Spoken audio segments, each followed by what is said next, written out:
Shalom, peuple de Dieu, je bénis le Seigneur, notre Dieu, par sa grâce, ainsi que par sa miséricorde, lui qui nous a permis encore une fois de plus de nous retrouver tout autour de sa parole. On ne peut que parler de Dieu lorsqu'on est conduit par l'Esprit. C'est pour cela la Sainte Écriture nous dit, c'est poussé par l'Esprit que les apôtres ont parlé de la part de Dieu. On ne peut que parler de la part de Dieu lorsque nous sommes poussés par le Saint-Esprit. Un enfant de Dieu, c'est une personne qui est conduite par l'Esprit. C'est une personne qui a crucifié la chair. Et c'est une personne qui a ressuscité son être à travers l'Esprit Saint. C'est pour cela qu'on ne peut qu'être agréable à Dieu lorsque nous servons Dieu selon la pensée de l'Esprit. Lorsque nous exerçons selon le Saint-Esprit ou selon l'Esprit de Dieu. Le Seigneur nous a donné le Saint-Esprit comme un pouvoir, comme une puissance qui va nous permettre de faire mourir tout ce qui est charnel et de faire ressusciter un être spirituel qui va être agréable à Dieu comme agréable aux hommes. Aujourd'hui, bien-aimés dans le Seigneur, nous allons partager un message de la part de Dieu et un message que le Seigneur veut nous édifier. Ces messages, nous avons tiré dans le livre de Genèse. Genèse chapitre 19, versets 17 à 26. Genèse chapitre 19, 17 à 26. Notre thème, c'est la femme de Lot. Nous allons parler sur la femme de Lot. Et les sous-thèmes, les chrétiens rétrogrades. Cela veut dire qu'il y a des chrétiens qui regardent toujours en arrière, qui regardent toujours par derrière. Ce sont le genre de chrétiens qui ne veulent pas avancer avec Dieu. Or, nous sommes appelés à marcher de l'avant et non en reculant. Sans plus tarder, nous allons lire la parole de Dieu dans le livre de Genèse, chapitre 19, verset 17 jusqu'à 26. Je vais lire la parole de Dieu, je lis la parole du Seigneur. Après les avoir fait sortir, l'un d'eux dit, « Sauve-toi pour ta vie, ne regarde pas derrière toi et ne t'arrête pas dans toute la plaine.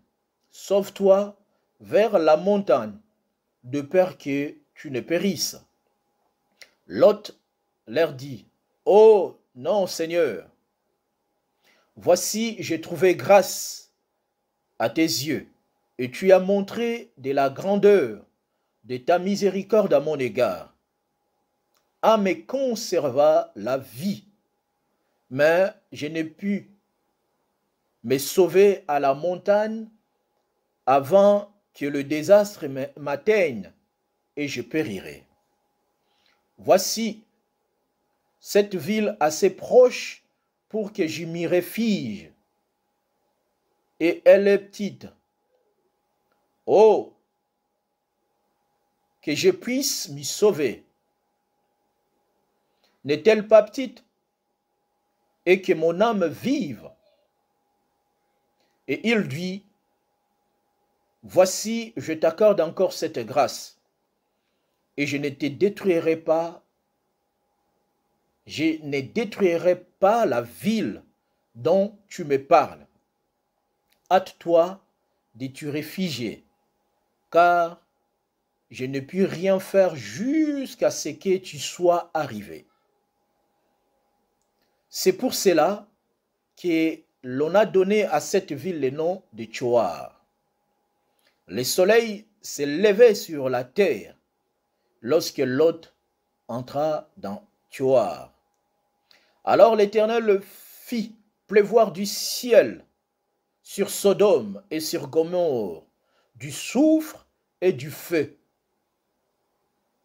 de par l'Éternel. Il détruisit ces villes, toute la plaine et tous les habitants de ville, et la plante de la terre. La femme de Lot regarda en arrière, et elle devint une statue du sel. Parole du Seigneur. Donc, nous venons de lire le texte de Genèse 19, 17 à 26, là où on nous parle de l'histoire de la famille de Lot. Nous savons que l'histoire de la famille de Lot s'est retrouvée dans ces deux villes, la ville de Sodome et comme la ville de Gomorrhe.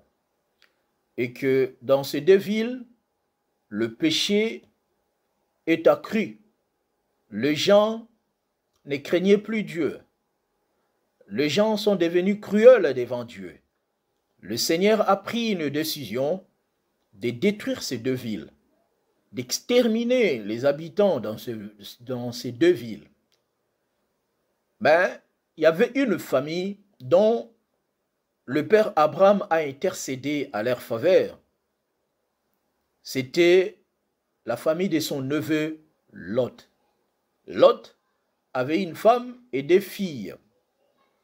L'intercession d'Abraham a sauvé la vie de Lot, ainsi que de deux filles.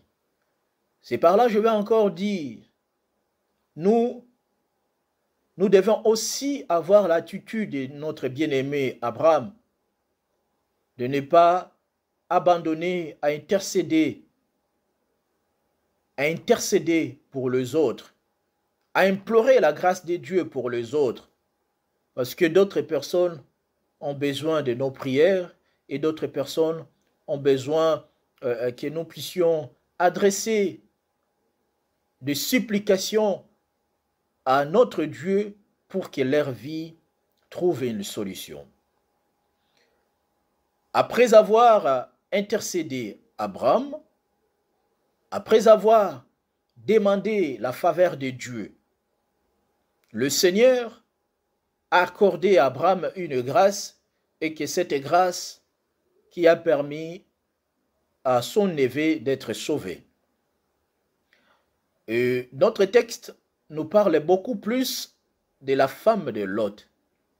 C'est là où nous allons nous asseoir tout au long de notre message, de parler sur la femme de Lot. Si j'ai dit un chrétien rétrograde,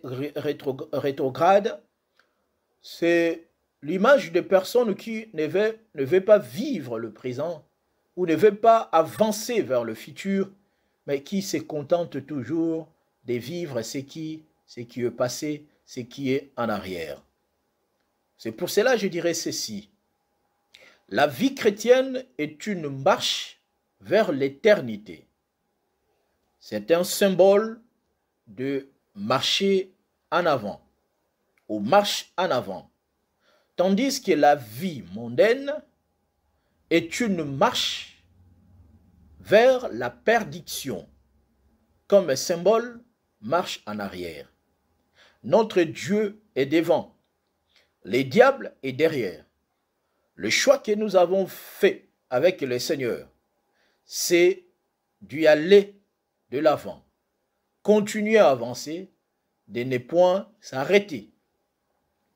Or, le devant, c'est Dieu, parce qu'il a dit, il est le chemin qui nous amène vers le Père. Christ étant chemin, c'est lui qui nous amène vers le Père et qui nous aide à comprendre la volonté de Dieu dans notre vie. Nous ne devons pas continuer à vivre toujours dans le passé. Parce qu'il y a beaucoup de chrétiens qui, jusqu'aujourd'hui, vivent dans le passé. Même s'ils sont dans le présent, mais leur être, leur pensée, leur vie est restée dans le passé. Le passé. Le passé, c'est quelque chose qui est resté derrière. C'est quelque chose qui est derrière nous. Avant de rencontrer notre Dieu, avant d'accepter notre Seigneur Jésus-Christ, nous avions un passé. Comme tout homme a son passé. Mais le fait d'accepter notre Seigneur Jésus-Christ nous a permis que Dieu, l'Éternel des armées, puisse effacer notre passé, de nous donner une nouvelle vie. Un enfant de Dieu, c'est une personne qui, son passé, a été enterré avec le Seigneur. C'est une personne dont son passé a été crucifié avec Dieu. Et lorsque je parle du passé, je parle de la vie autrefois que nous avions, qui ne rendait pas gloire à Dieu. Une vie qui ne nous permet pas de quitter Sodome et Gomorrhe. Une vie que nous avons trouvé le plaisir de demeurer, que nous avons trouvé le plaisir de vivre.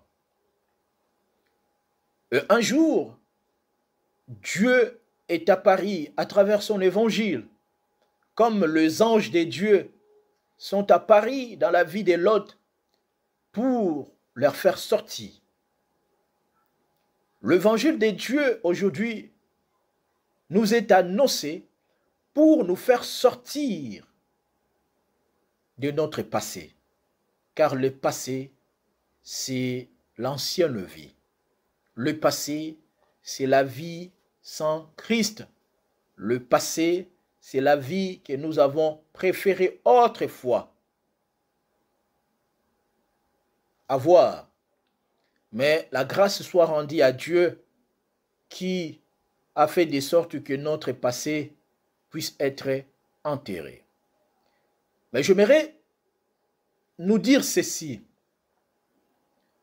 Aussi longtemps notre passé n'est pas enterré ou n'était pas enterré, sache-le très bien, notre passé finira un jour par revenir dans notre vie pour nous faire encore du mal, pour déstabiliser notre vie. C'est pour cela que j'aimerais tout simplement dire à quelqu'un, il est temps que nous puissions enterrer notre passé, abandonner cette ancienne vie. Parce que si nous ne l'abandonnons pas, un jour, nous allons revenir la même personne qu'autrefois que nous étions. Et nous allons devenir encore beaucoup plus pire. Le passé surgit dans notre vie lorsque nous ne l'avons pas enterré définitif. Car il y en a d'autres personnes, à la place d'enterrer leur passé, ils les ont fait dormir. Or, nous savons très bien, lorsqu'on dort, peu importe la durée du sommeil, on finit toujours par se réveiller. C'est pour cela que nous constatons aujourd'hui dans la vie de beaucoup de chrétiens que le temps qu'ils ont passé dans le Seigneur, le temps qu'ils exercent dans l'œuvre de Dieu, un bon matin, un jour comme ça, leur ancienne vie a surgi et la personne est redevenue la même personne avant que Christ puisse la sauver. Le passé. Dans cette histoire, bien-aimés dans le Seigneur, nous avons deux types de chrétiens. Nous avons des chrétiens spirituels qui cherchent toujours à avancer pour sauver sa propre vie, pour sauver sa vie en Christ, qui est l'image de Lot. Et le deuxième type de chrétiens, nous avons les chrétiens charnels, image de la femme de Lot, qui par la foi pouvait être sauvée, mais son passé l'a rattrapé et les a privés du salut. Et le deuxième type de chrétiens que j'ai dit, les chrétiens charnels, ce sont des chrétiens qui, leur vie est basée sur des choses périssables, des choses matérielles. La femme de Lot a construit sa propre vie à la place de laisser Dieu construire sa vie. C'est pour cela que la Bible nous dit dans le livre de Psaume 127, premier, que si l'Éternel ne bâtit la maison, ceux qui la bâtissent travaillent en vain. Si l'Éternel ne garde la ville, celui qui la garde veille en vain. C'est pour cela que j'aimerais tout simplement appuyer cette pensée de Dieu dans la vie de la femme de Lot. Cette femme a construit une ville pour elle. La ville de la femme de Lot, c'était le plaisir, c'était des choses matérielles. Pendant que l'ange de Dieu disait à Lot, vous êtes censé sortir, il faut sortir, personne ne doit rester. La personne qui va rester, il va mourir comme tous ces gens-là. La femme et les enfants et Lot, ils sont sortis. Arrivé à un moment, comme la femme n'a pas enterré son passé, elle était censée tourner en arrière, voir ce qui se passe. Et comme conséquence, cette femme est devenue une statue du sel. Sa mort. L'histoire de cette femme s'est arrêtée là. Pour dire quoi? Pour dire que nous, les croyants, il y a beaucoup de croyants, jusqu'aujourd'hui bâtissent leur vie, non selon le plan de Dieu, mais selon leur propre plan. La femme de Lot, symbole des personnes qui vivent toujours dans le passé, même si dans le présent. Ce sont des genres de personnes qui, à tout moment, vivent toujours dans le passé. Elle est sortie avec son mari et ses deux filles, mais arrivée à mi-chemin, comme elle n'a pas enterré son passé, le passé les a rattrapés. J'aimerais dire tout simplement à quelqu'un, on ne fait pas semblant de se convertir. On ne fait pas semblant de devenir enfant de Dieu. Soit tu l'es, ou soit tu ne l'es pas. La femme de Lot faisait semblant de sortir avec son mari. C'est comme nous aujourd'hui. Il y a beaucoup de chrétiens qui font semblant de sortir du monde. Ils font semblant de devenir des sœurs en Christ ou des frères en Christ. Tout simplement, ils essayent quand même de s'échapper au jugement de Dieu, mais en restant toujours en arrière. Arrivé à un moment, la femme, elle a dit, non, il faut que je regarde, parce que derrière moi, j'ai laissé toute ma vie. Bien-aimés, vous qui me suivez à cet instant, La vie, ce n'est pas derrière nous, mais la vie, c'est devant nous. Il ne faut jamais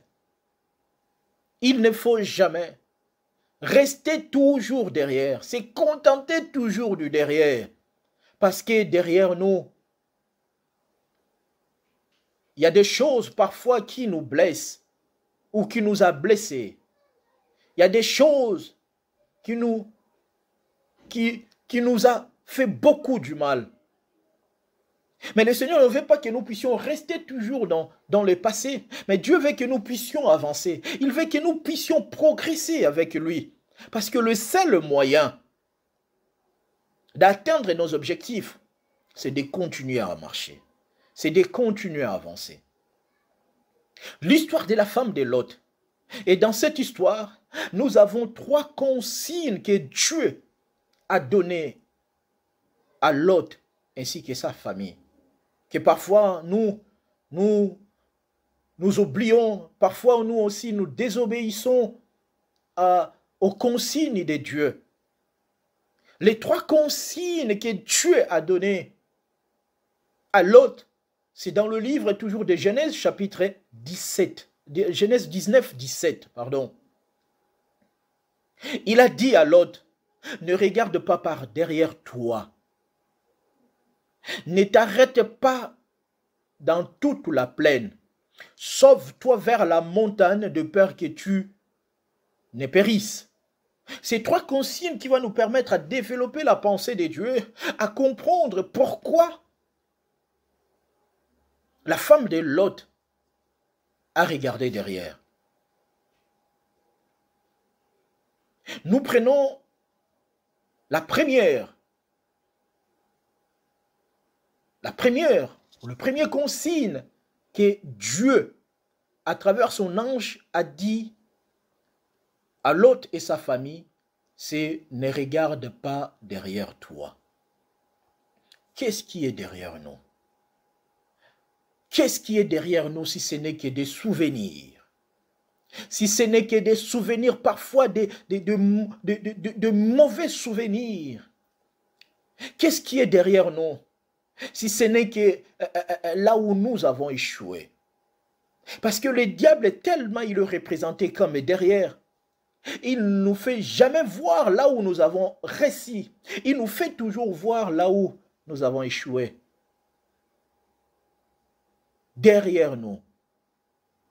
Selon la pensée de Dieu dans le livre de Luc chapitre 9, versets 61 à 62, Jésus-Christ nous dit, pour des personnes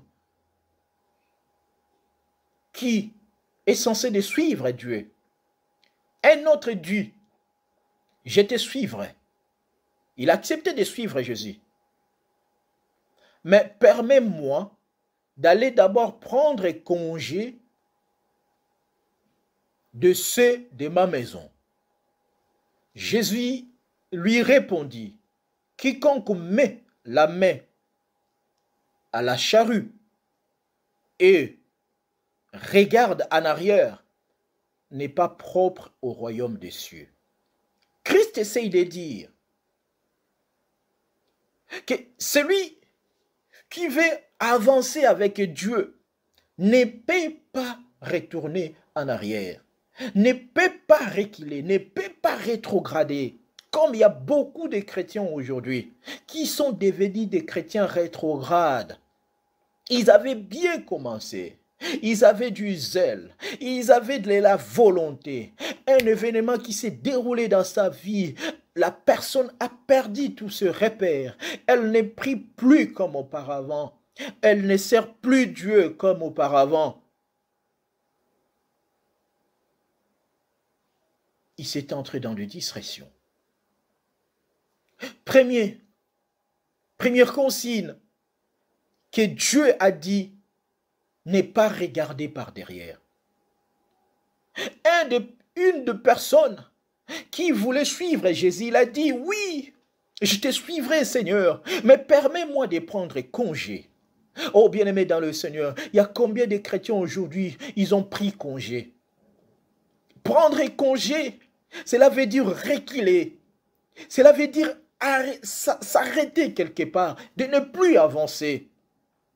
La femme de Lot a pris congé. Comme conséquence, elle est devenue une statue du sel.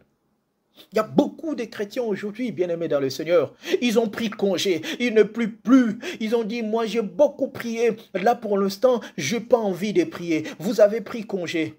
Mais sachez-le très bien, vous n'êtes pas digne du royaume des cieux. Vous n'êtes pas digne du royaume des dieux. Parce qu'une personne qui est digne du royaume des dieux, il est censé de continuer toujours à avancer. Même la situation est pure, même sa situation devient de plus en plus difficile, mais la personne est censée d'y avancer, de continuer.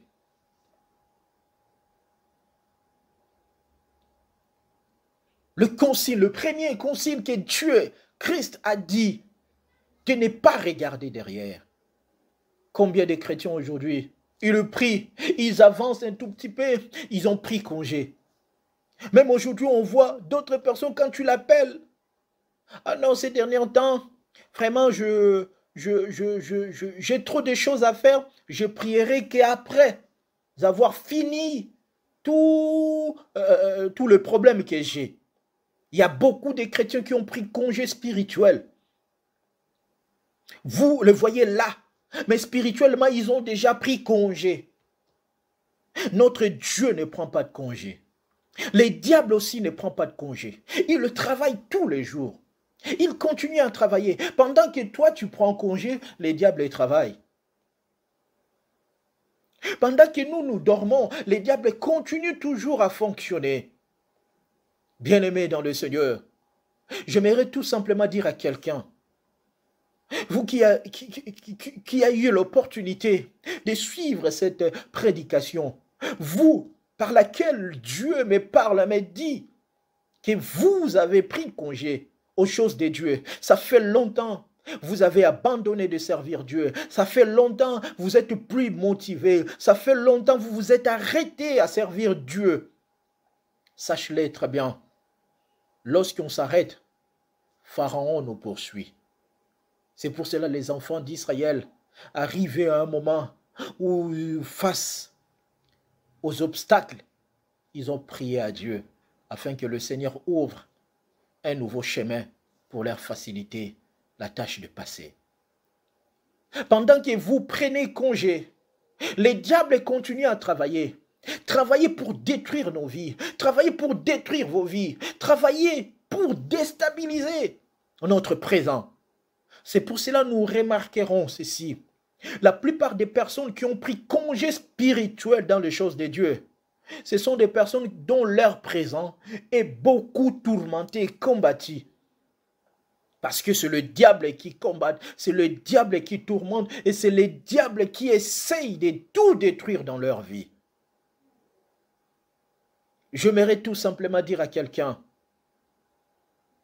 qui va prendre l'opportunité, qui va voir l'opportunité de suivre cette prédication. Je ne sais pas qu'est-ce qui s'est passé dans votre vie afin que vous puissiez prendre congé à servir Dieu. Afin que vous puissiez prendre congé. Réveille-toi. Remets-toi en action. Remets-toi en marche. Avance. Parce que prendre congé n'aboutisse rien dans notre vie. On peut même, comme d'autres personnes, je me suis fâché parce que pourquoi telle chose est venue dans ma vie? Pourquoi Dieu a permis cela? Pourquoi Dieu a fait ceci et cela? C'est pour cela que je ne vais plus prier, bien-aimé dans le Seigneur. Prier ou ne pas prier, cela ne changera pas la nature de Dieu. Il restera toujours Dieu. Prendre congé ou pas, il restera toujours Dieu. Mais par contre, la personne qui a pris congé à servir Dieu, sache-le très bien, le diable est derrière. Le diable te poursuit pour détruire, pour t'égorger. Lève-toi. Peut-être tu as pris congé vis une situation qui a tourmenté ta vie. Peut-être tu as pris congé à servir Dieu à cause de nous, les hommes de Dieu, à cause de nos comportements. J'aimerais tout simplement te dire, en aucun jour, nous devons savoir ceci. En aucun jour, nous serons jugés par rapport aux actes des autres. Non, bien-aimés. Nous tous, nous serons jugés par rapport à nos actes. C'est pour cela que j'ai dit à quelqu'un, ça ne sert à rien de prendre congé parce que l'autre a fait ceci, l'autre a fait cela. Tu ne pries pas pour l'autre. Tu n'étais même pas converti pour un pasteur, pour une servante de Dieu, pour un frère, pour une sœur. Tu t'es converti pour Jésus, seul et lui seul.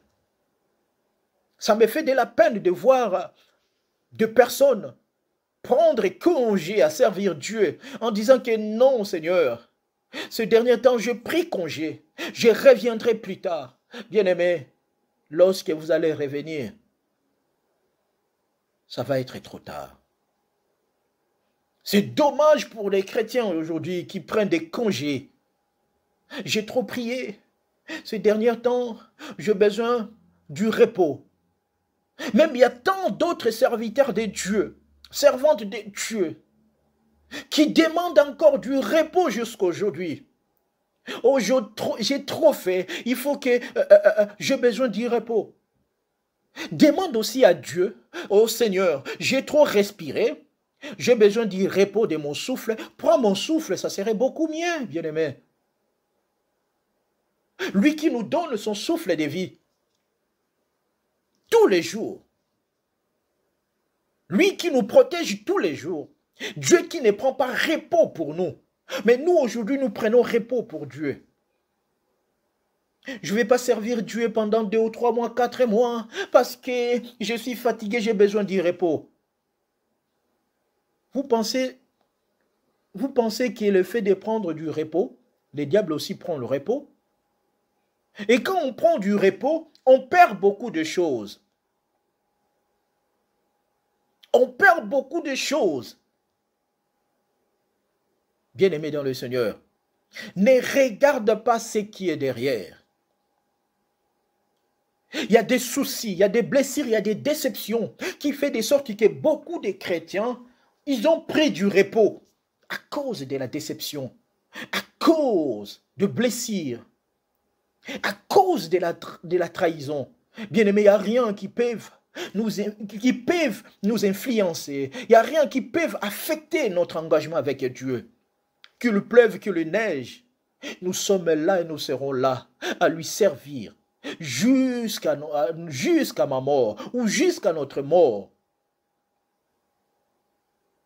Nous sommes là, bien-aimés dans le Seigneur, à exercer, même les gens qui le soient là ou qui ne soient pas là. Moi, tant que j'ai compris une chose, je ne peux pas prendre congé à servir Dieu. Je continuerai, même seul, je continuerai. Parce que le jour où je vais prendre repos, c'est le jour où le diable va travailler. Le jour où Samson a pris le repos, c'est le jour où il s'est retrouvé les cheveux rasés. Dieu ne se repose pas. À ce qui concerne l'œuvre de Dieu, nous ne pouvons pas non plus nous reposer. Oh non, j'ai trop prêché. J'ai besoin du repos. J'ai besoin du congé. Le congé. Christ a dit, il n'est pas digne de ce genre de personnes pour le royaume des cieux. Des personnes qui regardent que derrière. Moi, quand j'avais une belle vie, à cette époque-là, regarde ceci, regarde cela. Bien-aimé, le passé ne revient jamais, ne revient plus. Ça ne sert à rien de se contenter de notre passé. Ça ne sert à rien de regarder derrière.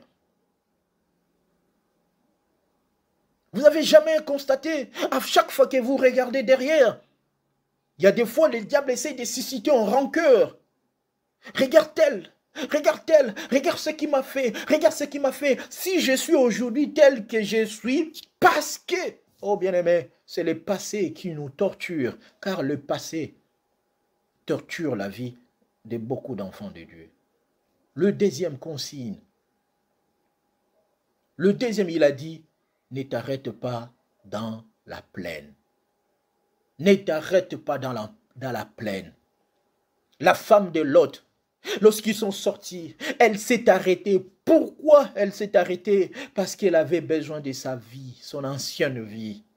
Comme il y a beaucoup de chrétiens aujourd'hui qui regrettent, si je savais, j'allais même pas devenir frère, j'allais même pas devenir sœur. Oh bien-aimé, si vous regrettez jusqu'à aujourd'hui, parce que vous n'avez jamais connu Dieu et vous ne connaissez pas Dieu. Celui qui connaît Dieu, il doit être heureux de savoir que j'ai fait un bon choix. Le choix que j'ai fait, je dois toujours continuer à avancer. Et avancer. Pourquoi? Parce que c'est lui seul qui est mon Seigneur.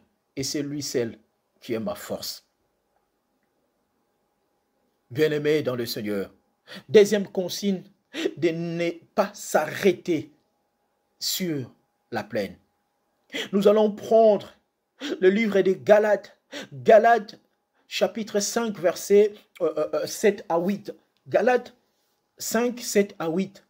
La Bible nous dit, vous courez bien. Qui vous a arrêté pour vous empêcher d'obéir à la vérité? Cette influence ne vient pas de celui qui vous a appelé.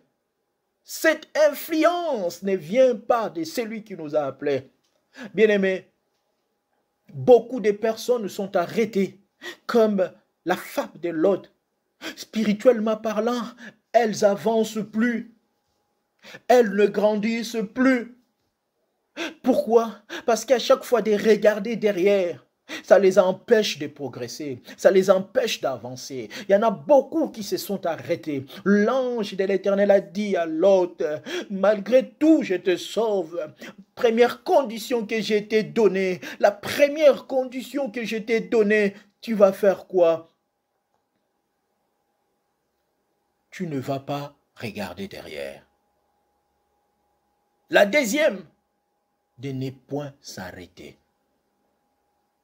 Pourquoi? Parce que si Lot s'est arrêté, le fait qu'il a embrasé Sodome et Gomorrhe risquait aussi de faire des dégâts tout autour. Tout autour. Et la vie de Lot et sa famille allait finir là. Mais Lot a demandé et elle a fait une doléance à Dieu. Là où tu me dis c'est loin, les temps de courir je ne pouvais pas y arriver. Mais accorde-moi grâce, je me retrouve à Tchoar. Là où je peux trouver. Or nous comprenons ceci prophétiquement parlant, la montagne là où l'ange donnait l'orientation à Lot et sa famille. C'est la destination finale pour nous les chrétiens. Dieu qui se trouve dans la montagne, Dieu qui représente la montagne. Mais la ville de Tchoar, là où Lot a trouvé grâce, c'est la personne de Jésus. Parce que c'est Christ qui nous facilite la tâche de trouver grâce en lui et qui va nous conduire à la montagne qui est la personne de Jésus, qui est la personne de Dieu aussi. Vous qui couriez bien, qui vous a dit d'arrêter? Il y a beaucoup de personnes, aujourd'hui, ils sont devenus comme des femmes, comme la femme de Lot. Ils sont arrêtés dans leur vie chrétienne. Ils sont arrêtés à servir Dieu. Ils sont arrêtés à soutenir l'œuvre de Dieu. Ils sont arrêtés à aider les autres. Pourquoi? Car le bien-aimé Paul, il a dit, cette influence ne vient pas de Dieu. Cette influence ne vient pas de Dieu. Qui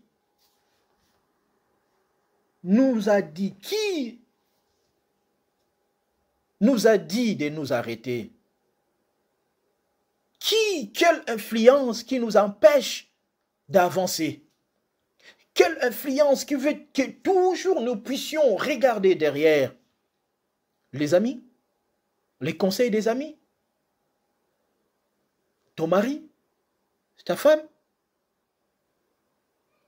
tes enfants, la situation de ta santé, qui te dit d'arrêter à prier Dieu, le travail, car il y en a beaucoup de personnes aussi, les travails physiques jouent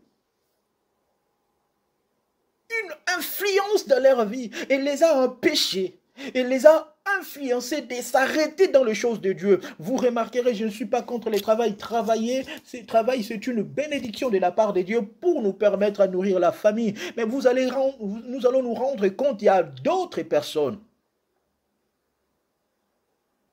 À cause du travail, leur vie chrétienne n'évolue plus.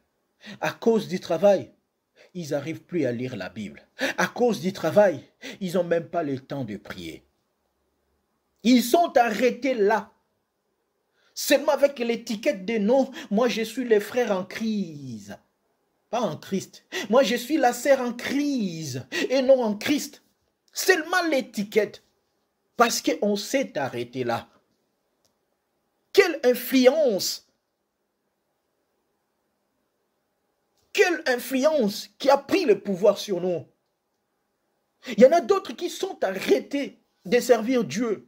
Pourquoi? Parce qu'ils ont écouté cela. Dans telle église, regarde ce qui s'est passé. Moi, vraiment, mais quand il a problème, il cherche des hommes de Dieu pour prier pour lui. Mais Moutou, il a ça qui est olé à Yokaki, à l'obégi à Sambel a raté. Yekunazo Koufa, il est de l'autre côté à Komiko Sambel. C'est comme des philosophes qui ont induit beaucoup de gens en l'erreur en refusant l'existence de Dieu. Mais à la fin des comptes, après sa mort, il a reconnu que Dieu existe. De mauvais conseils qui fait de sorte que les gens puissent s'arrêter à servir Dieu. Non, je ne prie plus parce que on n'est pas pareil. On n'est pas pareil. Qui t'a dit qu'on est pareil? Dieu sait prendre le jugement de son peuple, de ses enfants. Si tu n'as pas Dieu, tu ne peux pas devenir enfant de Dieu. On n'est pas pareil. Cela n'exclut pas des défauts. On est pareil. On est pareil de quoi? Nous, on a la vie éternelle. Malgré cette vie éternelle, il y a des imperfections qui, avec l'aide du Saint-Esprit, qui aident les gens d'avancer. On est pareil. Tandis qu'on est pareil, les autres avancent, toi, tu n'avances pas. Comment tu peux être pareil? Comment on peut être pareil? Bien-aimés, il ne faut pas nous arrêter. Il ne faut pas nous arrêter. Continuons toujours à prier.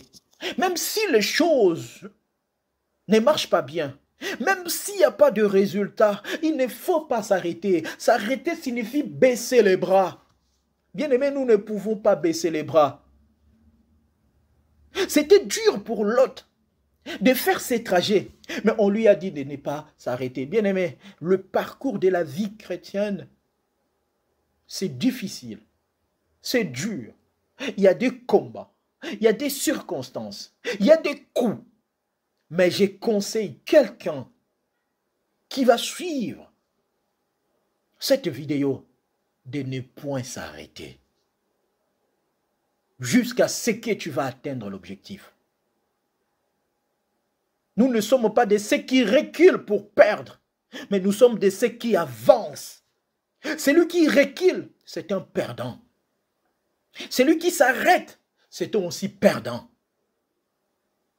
On a besoin des personnes qui évoluent. On a besoin des personnes qui continuent à marcher. Même si le temps est difficile, même s'il vient dans son travail de courbature fatigué, mais qu'il s'agenouille, prie le Seigneur. Même s'il traverse des moments difficiles, mais chaque soir, il est là. Il entre dans la prière, prier de son Dieu. Qu'est-ce qui vous a appris de s'arrêter? Pourquoi vous avez arrêté à servir Dieu? Pourquoi vous avez arrêté à prier? Pourquoi vous avez arrêté à lire la parole de Dieu? Pourquoi vous avez arrêté? Cette influence-là, ça ne vient pas de Dieu. Cette influence-là, ça ne vient pas de celui qui vous a appelé. Quand on s'arrête, on prend congé. Dieu ne veut pas des personnes qui prennent des congés. C'est pour cela, les bien-aimés, Paul nous dit toujours dans Romains chapitre 8, versets 38 à 39, que personne ne peut les séparer de l'amour de Dieu. Ni les circonstances. Il n'y a aucune chose qui peut le séparer de l'amour de Dieu, parce qu'il a compris. Il ne peut pas s'arrêter. Bien-aimé, même si tu t'arrêtes, cela ne veut pas dire que le problème s'est arrêté. Même si tu t'arrêtes, cela ne veut pas dire que le problème est fini. Il y aura toujours des problèmes. Il y aura toujours des difficultés. Donc, d'où la seule moyen, c'est que je vous conseille, et c'est que je nous conseille, de continuer à marcher avec Christ. À avancer toujours avec Christ. Accepter d'avancer avec Christ.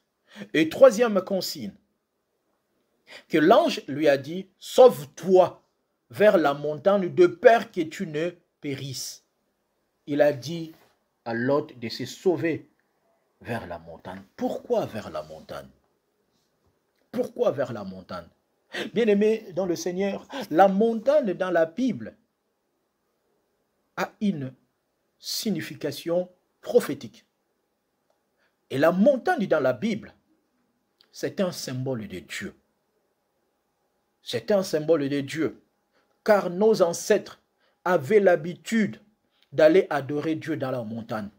Pour appuyer ma pensée, Jean chapitre 4, versets 20 à 21, lorsque Christ dit avec la femme, Christ dit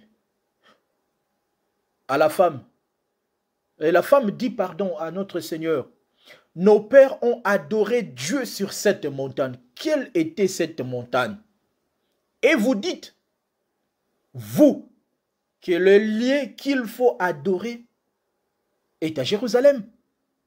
Femme dit à Jésus, crois-moi. Pardon, Jésus dit à la femme, crois-moi, l'heure est venue où ça serait ni sur cette montagne, ni à Jérusalem, que vous adorerez le Père. La montagne. La montagne, bien-aimée dans le Seigneur, représente, symbolise Dieu.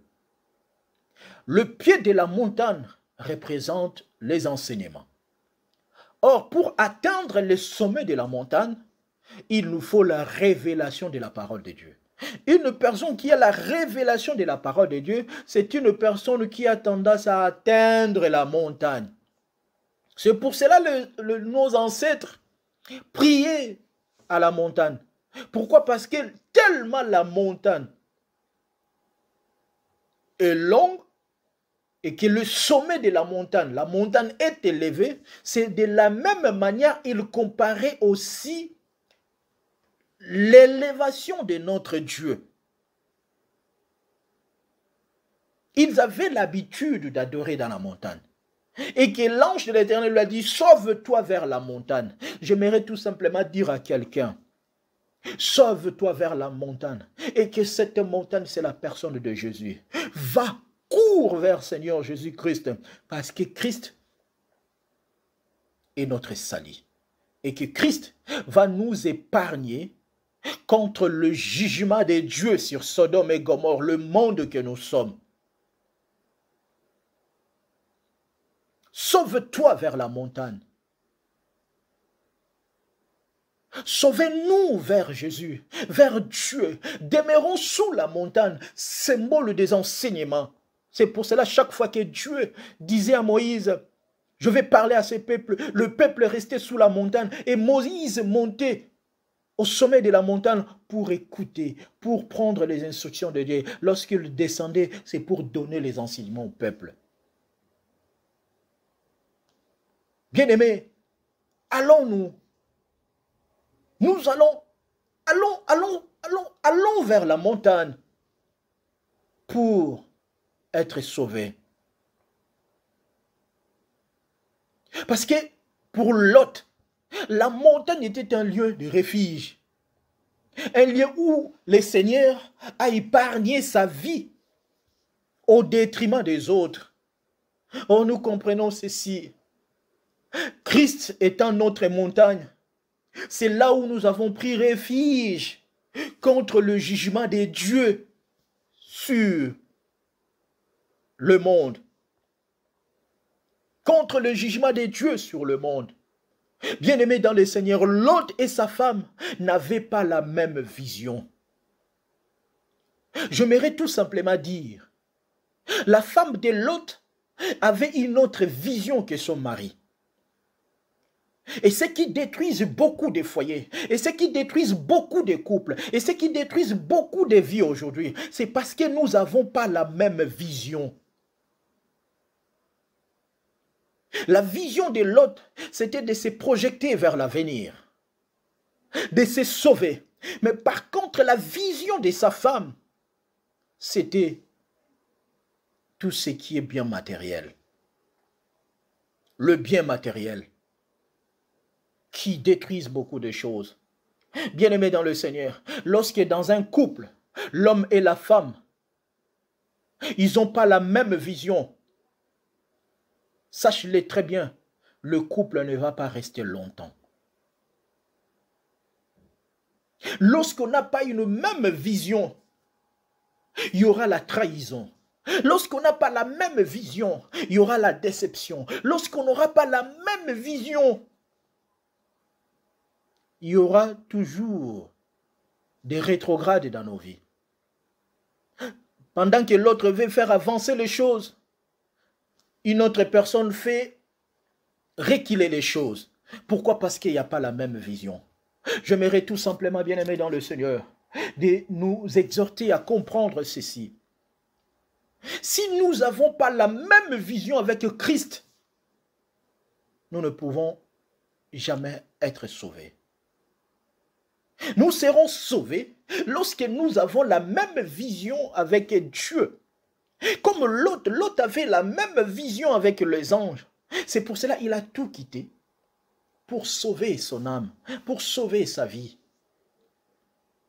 Comme Lot avait la même vision, il ne pouvait pas s'arrêter. Mais la femme, elle s'est arrêtée.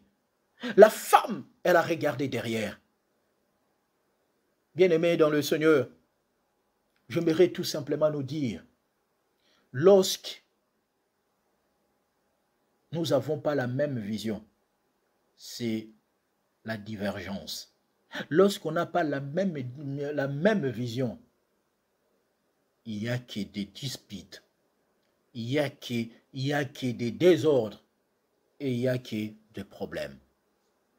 Bien-aimés, hommes comme femmes, essayons de se mettre d'accord et porter une même vision pour le bien de votre couple, une même vision pour le bien de vos enfants, une même vision pour le bien de votre avenir. Cette femme n'avait pas la même vision. Pendant que l'homme avançait, elle reculait. Il y a beaucoup de femmes aussi, surtout ici, ils n'ont pas la même vision. Pendant que l'homme veut construire quelque chose, la femme, elle essaye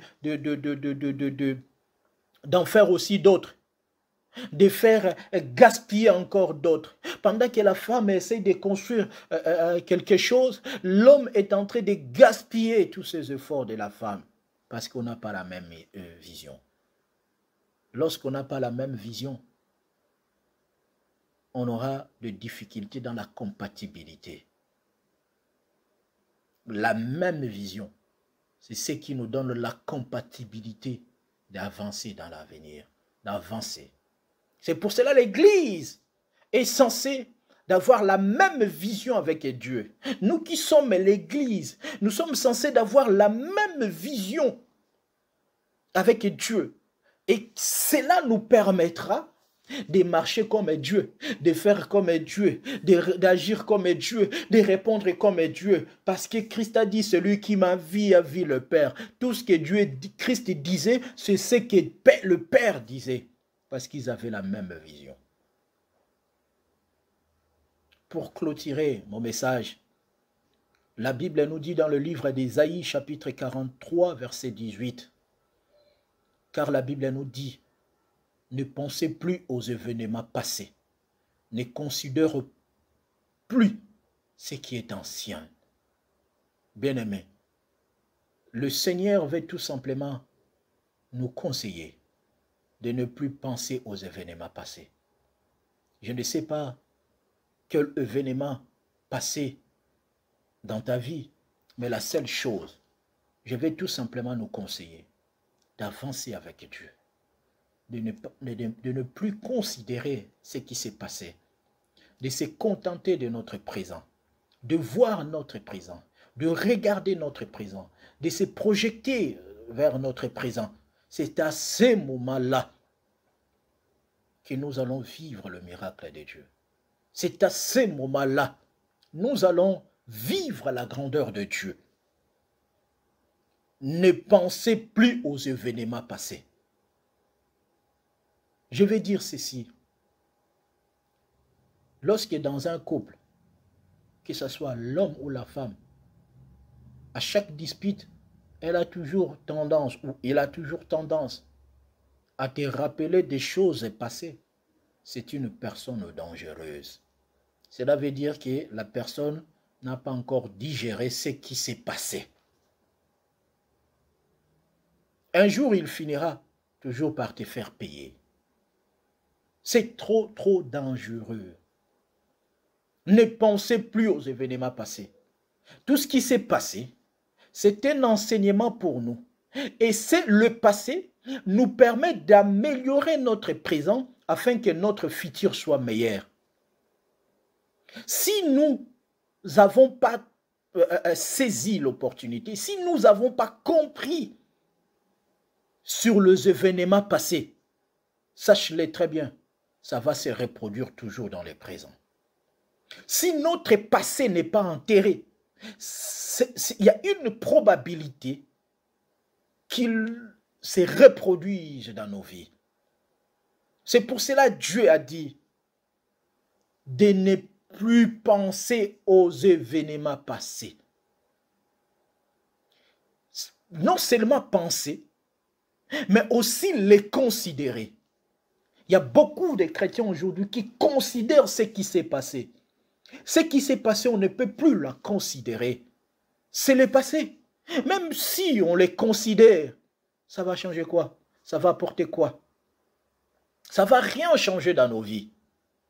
J'aimerais tout simplement nous dire que Dieu, par sa parole, il veut que nous ne puissions plus considérer ce qui sont passés. De changer, de se contenter de notre présent, d'améliorer notre présent. La femme de Lot, c'est une femme qui ne veut pas la progression. Ce sont des chrétiens qui ne veulent pas évoluer avec Dieu. Ce sont des croyants qui ont toujours tendance, malgré leur titre de croyants, que leur vie continue toujours à plaire aux choses du monde. Des chrétiens rétrogradés. Des chrétiens jusqu'aujourd'hui ont toujours une vie passée. Ont toujours une vie passée. Avant de connaître Christ, il était voleur. Depuis qu'il a accepté Christ, il continue toujours à voler. Ce sont des personnes qui vivent dans le passé. Il est présent, mais son passé les a rattrapés et il vit son passé. Oh bien-aimé, une personne qui vit son présent étant qu'une passé, il ne peut pas évoluer. Et il ne peut pas vivre la gloire de Dieu. Et il ne peut pas vivre le miracle du Seigneur. La femme de Lot, les chrétiens rétrogradés. J'aimerais tout simplement nous dire, bien-aimés dans le Seigneur, de cesser de prendre des congés pour servir Dieu, de cesser de nous arrêter à servir Dieu, de cesser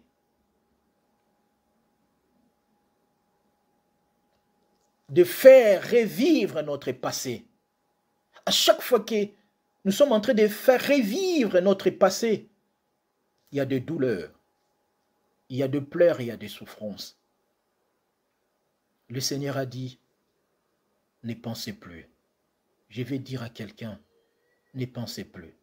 Tout le mal que vous avez enduré, toutes les déceptions, toutes les difficultés, toute humiliation que vous avez endurée, ne le pense plus. Contente-toi du présent en disant, là maintenant mon présent, ça va être meilleur. Là maintenant mon présent, je vais avancer avec Dieu. J'ai besoin d'aller me réfugier à la montagne. Viens réfugier à la montagne. Bien-aimé dans le Seigneur, c'était tout simplement une pensée que Dieu m'avait à cœur de partager avec l'ensemble du corps du Christ. La femme de Lot, une femme qui n'avait pas la même vision que son mari. Une femme qui avait toujours la pensée derrière, aurait d'avoir une pensée devant. Cette femme de Lot est l'image d'une église charnelle. Quand je parle d'une église charnelle, je parle de l'homme parce que nous sommes une église.